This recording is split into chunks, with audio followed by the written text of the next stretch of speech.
Assalamualaikum warahmatullahi wabarakatuh. Saya Wingky Della Astuti NIM 1914040035. Di sini saya akan menjelaskan tentang ringkasan materi mata kuliah Matematika Diskrit. Dosen pengampu Ibu Nita Putri Utami. Adapun tujuan dalam pembuatan video ini yaitu untuk memenuhi tugas pertemuan terakhir. Baiklah, di sini saya akan menjelaskan materi tentang relasi rekursif, konsep dasar poset, lattice, aljabar Boole, gerbang logika, konsep dasar graf, derajat titik, penyajian dengan matrik, lintasan terpendek, algoritma Dijkstra, pohon dan pohon rentang. Adapun yang pertama yaitu relasi rekursif. Pengertian relasi rekursif. Suatu relasi rekursif untuk sebuah barisan merupakan sebuah rumus untuk menyatakan ke dalam suatu atau lebih suku-suku sebelumnya dari barisan tersebut. Untuk suatu bilangan bulat non-negatif n, suatu barisan tersebut disebut solusi dari sebuah relasi rekursif jika suku-suku pada barisan tersebut memenuhi relasi rekursinya. Dalam relasi rekursif terdapat kondisi awal dan bagian rekursifnya. Contoh, misal AN barisan yang memenuhi relasi rekursi. AN sama dengan AN dikurang 1 dikurang AN dikurang 2 untuk N besar sama 2. Lalu misalkan A0 sama dengan 3 dan A1 sama dengan 5. Tentukan nilai A2 dan A3. Untuk jawabnya, karena A2-nya sama dengan A1 dikurang A0, maka A2 sama dengan 2. Karena A3 sama dengan A2 sama dengan dikurang A1, maka A3-nya sama dengan min 3. Nah, contoh 2-nya untuk bilangan bulat non-negatif n. Apakah barisan AN sama dengan 3n? AN sama dengan 2 pangkat n dan AN sama dengan 5 merupakan solusi bagi relasi rekursi AN sama dengan 2 AN dikurang 1 dikurang AN dikurang 2. Jawab. Yang pertama, misalkan AN-nya sama dengan 3N. Di sini bisa kita lihat, ini adalah AN sama dengan 3N.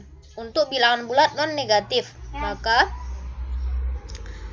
AN sama dengan 2 AN dikurang 1 dikurang AN dikurang 2. AN sama dengan 2 kali 3N dikurang 1 dikurang 3 N dikurang 2. AN sama dengan 3N.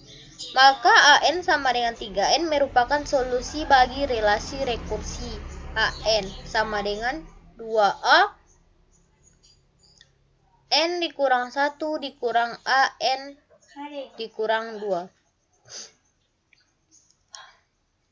Kedua, misalkan AN sama dengan 2N untuk bilangan bulat non-negatif N, maka AN sama dengan 2AN dikurang 1 dikurang AN dikurang 2. Maka dapat AN sama dengan 2 kali 2 pangkat N dikurang 1 dikurang 2 pangkat N dikurang 2. AN sama dengan 2N dikurang 2N di pangkat N dikurang 2. Maka AN sama dengan 2N 1 dikurang 1/4 sama dengan 2N. 3/4 tidak sama dengan 2 pangkat N. Maka AN sama dengan 2N bukan merupakan solusi bagi relasi rekursi. AN sama dengan 2A N dikurang 1 dikurang AN dikurang 2. Kemudian kita misalkan lagi AN sama dengan 5 untuk bilangan bulat non-negatif N. Maka AN 2A AN dikurang 1 dikurang AN dikurang 2. AN sama dengan 2 kali 5 dikurang 5. AN sama dengan 5. Maka AN merupakan solusi bagi relasi rekursi. AN sama dengan 2AN dikurang 1 dikurang 2N dikurang 2. Untuk kondisi awalnya sama dengan A0 untuk menentukan suku-suku pada barisan berikutnya. Kemudian ada jenis-jenisnya, definisi 2. Suatu relasi rekursi linear homogen berderajat dengan koefisien konstanta memiliki bentuk umum. AN sama dengan C1AN dikurang 1 ditambah C2AN dikurang 2 ditambah seterusnya hingga CKAN dikurang K, dengan C1, C2 sampai CK adalah bilangan real dan CK bukan sama dengan 0. Untuk relasi rekursinya bisa kita lihat AN dikurang 2, AN dikurang 1 dikurang AN dikurang 2 untuk linear, dia termasuk linear homogen konstanta. Ini tabelnya bisa kita lihat. Kemudian yang ketiga tentang menentukan relasi rekursi linear homogen dan koefisien konstanta. Tentukan solusi dari relasi rekursi AN sama dengan AN dikurang 1 ditambah 2AN dikurang 2 dengan A0 sama dengan 2 dan A1 sama dengan 7. Jawabnya yaitu bentuk persamaan karakteristik dari relasi rekursi. AN sama dengan AN dikurang 1 ditambah 2AN dikurang 2. Pindahkan semuanya ke ruas kiri, maka dapat AN dikurang 1 dikurang 2AN dikurang 2 sama dengan 0. Karena relasi di atas memiliki derajat 2, maka bentuk polinomial derajat 2 yang bersesuai dengan masing-masing suku dari relasi tersebut. Perhatikan setiap koefisien dan tanda tiap sukunya. Maka AN dikurang 1 dikurang 2 AN dikurang 2 sama dengan 0. Maka R pangkat 2 dikurang R dikurang 2 R pangkat 0 sama dengan 0. R kuadrat dikurang R dikurang 2 sama dengan 0. Ini 2 kita dapat karena R pangkat 0 itu sama dengan 1. Persamaan di atas tersebut persamaan karakteristik dan memiliki dua akar berbeda, yaitu R1 sama dengan R2, R2 sama dengan min 1 yang akar-akar karakteristik. Poset dan lattice. Misalkan R adalah sebuah relasi pada himpunan S dan memenuhi ketiga sifat berikut. Refleksi untuk sebarang A elemen S berlaku A, elemen R. Antisimetrik jika A, B, A elemen R, maka A sama dengan B. Transit jika A, B, C elemen R, maka AC elemen R. Maka R disebut sebagai sebuah pengurutan parsial atau singkatan relasi urut. Dalam hal R dikatakan sebagai pengurutan parsial dari S. Sebuah himpunan terurut parsial atau partially ordered set atau poset adalah suatu himpunan di mana elemen-elemennya terurut berdasarkan sebuah relasi urut.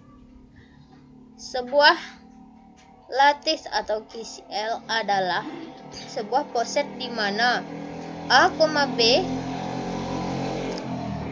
dan sub A, B ada untuk sebarang A, B elemen L. Diagram Hasse dari poset berhingga S adalah suatu graf berarah di mana simpulnya adalah elemen dari S dan busurnya menghubungkan simpul A dan simpul B jika A, B. Secara alternatif,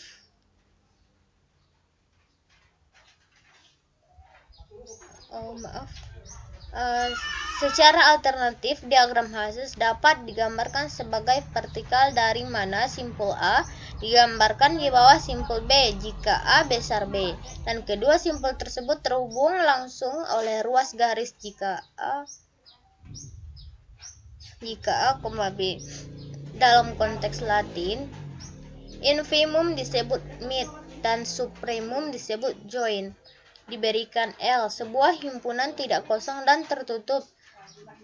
Terdapat operasi A, mid, dan P, join, maka L adalah suatu lattice jika untuk A, B, C elemen L ketiga aksioma berikut dipenuhi. Yang pertama A.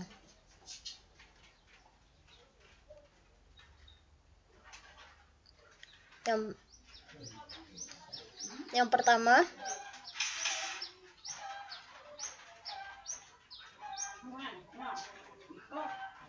kita bisa lihat ada sifat komutatif, ada sifat asosiatif, dan ada sifat absorpsi jika L juga memenuhi aksioma hukum distributif.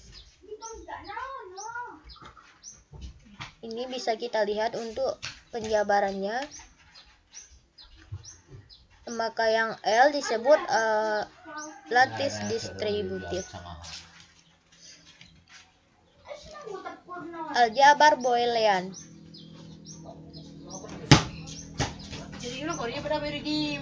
Aljabar Boolean.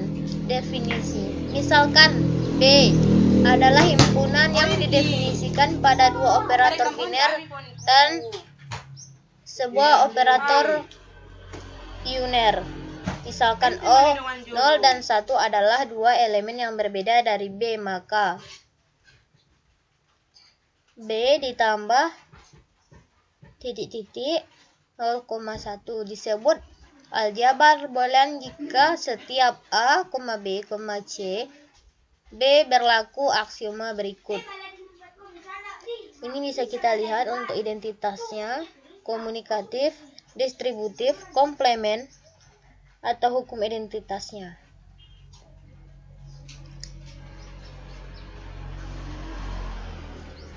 Hukum komplementnya bisa kita lihat A ditambah B ditambah A aksen sama dengan 1. A dikali A aksen sama dengan 0. Hukum dominasi bisa kita lihat di sini.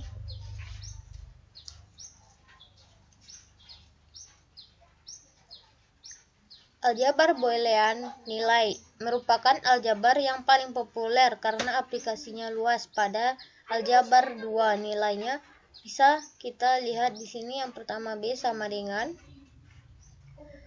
0, himpunan 0,1. Operator binernya, kaidah operator biner dan operator unernya. Ini bisa kita lihat untuk tabel-tabel. Kemudian ada gerbang logika. Gerbang logika adalah sebuah identitas untuk melakukan pengolahan input-input yang berupa bilangan biner. Hanya terdapat dua kode bilangan biner, yaitu angka 1 dan 0. Berarti kode biner itu hanya ada dua, yaitu angka 1 dengan 0, dengan menggunakan teori matematika Boolean, sehingga dihasilkan sebuah sinyal output yang dapat digunakan untuk proses berikutnya. Ini untuk jenis-jenis gerbang logika atau logika gathers. Satu ada gerbang AND, gerbang OR, gerbang NOT, gerbang NAND, gerbang NOR, gerbang XOR, gerbang XNOR.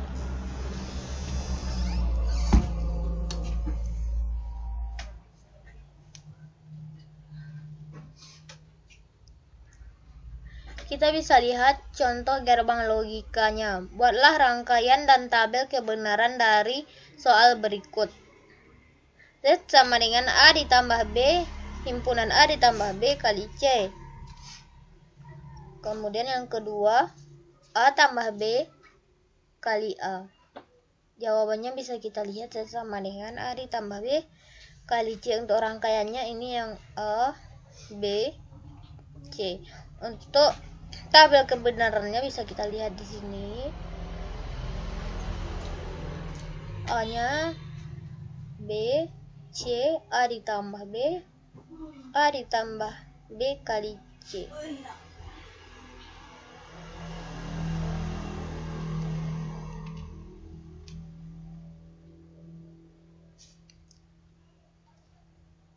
Konsep dasar teori graf. Suatu graf G adalah suatu pasangan tak terurut dari V sampai E, yaitu G, V, G, E, G sama dengan V, E, dengan V adalah himpunan simpul, E adalah himpunan sisi, yaitu pasangan tak terurut dari dua simpul.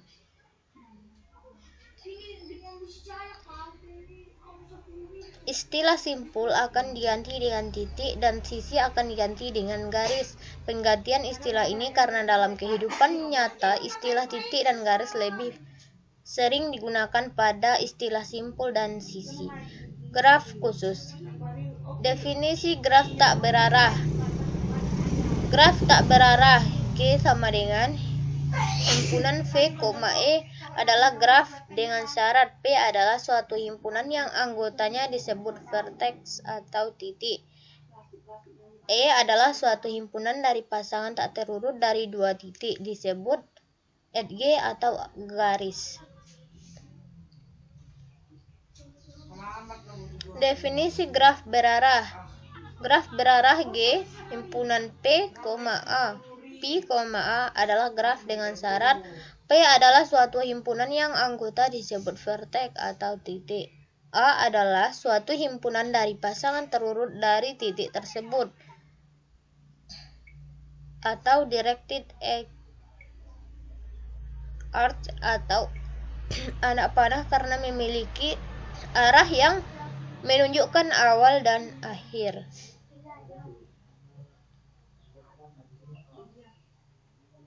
Suatu arc E X, Y dianggap berarah ke X, ke Y, dengan X disebut ekor dan Y disebut kepala dari panah. Maka panahnya bisa kita lihat, ini adalah P1, ini P2-nya, ini adalah gambarnya. Untuk E1, ini P1, ini P2, berbalik arah, ini untuk gambar yang E2.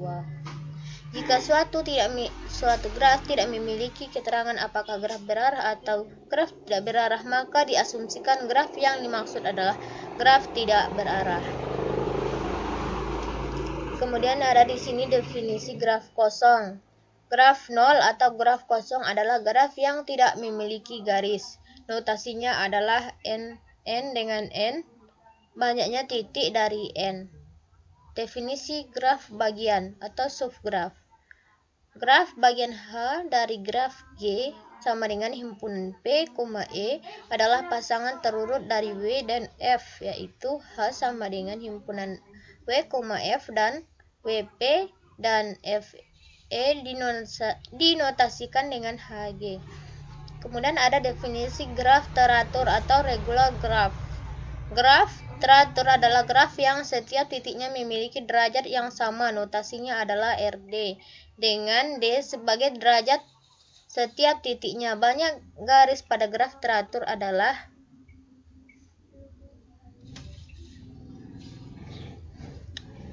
untuk yang graf lengkap atau complete graph. Graf lengkap adalah graf yang setiap titiknya adjacent dengan setiap titik lainnya pada graf tersebut. Simpulnya adalah Kn dan N, banyaknya titik Kn adalah graf teratur berderajat N dikurang 1. Derajat, kita lanjut ke derajat titik. Derajat dari suatu titik pada graf G adalah banyaknya titik lain yang berhubungan secara langsung ke titik tersebut.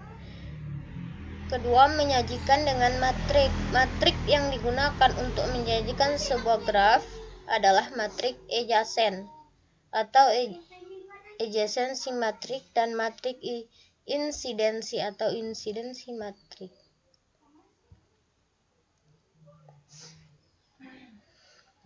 Untuk contohnya, untuk masing-masing graf berikut tentukan derajat titiknya. Gambarnya bisa kita lihat. Untuk jawabannya derajat titik G dapat dilihat pada tabel. Nama titiknya ini adalah A, B, C, D. Untuk derajatnya 2, 4, 2, 4. Untuk soal kedua yaitu derajat G2. Titiknya bisa kita lihat P, Q, R, S. Untuk derajatnya 1, 3, 1, 3. Definisi matrik adjasensi. Matrik adjasensi A, G sama dengan AJK dari sebuah graf G didefinisikan dengan AJK 1 sama dengan jika P, J, VK, E, G. Jika AJK sama dengan 0, jika V, J, VK, EG. Definisi matrik insidensi. Matrik insidensi ada definisinya I, JK sama dengan 1 jika J berinsiden dengan titik K. IJK 0 jika garis J tidak berinsiden dengan titik K. Lintasan terpendek. Sebuah lintasan PN adalah jalan W yang semua titik berlainan, sedangkan siklus CN adalah lintasan yang titik awal dan titik akhirnya sama. N menyatakan banyak titik. Kemudian lintasan terpendek yaitu lintasan dari vertex atau simpul atau titik awal ke vertex atau simpul atau titik akhir yang memiliki bobot atau garis terkecil. Maka disebut lintasan terpendek karena jumlah semua bobot pada garis yang dilalui pada titik awal ke titik akhir itu terkecil. Algoritma Dijkstra. Algoritma Dijkstra sebuah penemuan Edgar Dijkstra adalah sebuah algoritma yang dipakai dalam memecahkan permasalahan jarak terpendek untuk sebuah graf berarah. Algoritma ini dipublikasikan pada tahun 1959 jurnal numeris matematik yang berjudul A Note on Two Problems of Connection with Graph dan dianggap sebagai algoritma greedy. Pohon adalah graf tak berarah yang berhubung yang tidak mengandung sirkuit. Pohon G, P, I adalah graf yang tak berarah sederhana yang jumlah simpulnya N. Berikut adalah sifat pohon G. Pertama, setiap pasang simpul di dalam G berhubung dengan lintasan tunggal. Kedua, G terhubung dan memiliki N satu buah sisi. Ketiga, G tidak mengandung sirkuit dan memiliki N satu sisi. Keempat, G tidak mengandung sirkuit dan menambahkan satu sisi pada graf untuk akan membuat hanya satu sirkuit. Kemudian pohon rentang. Pohon rentang adalah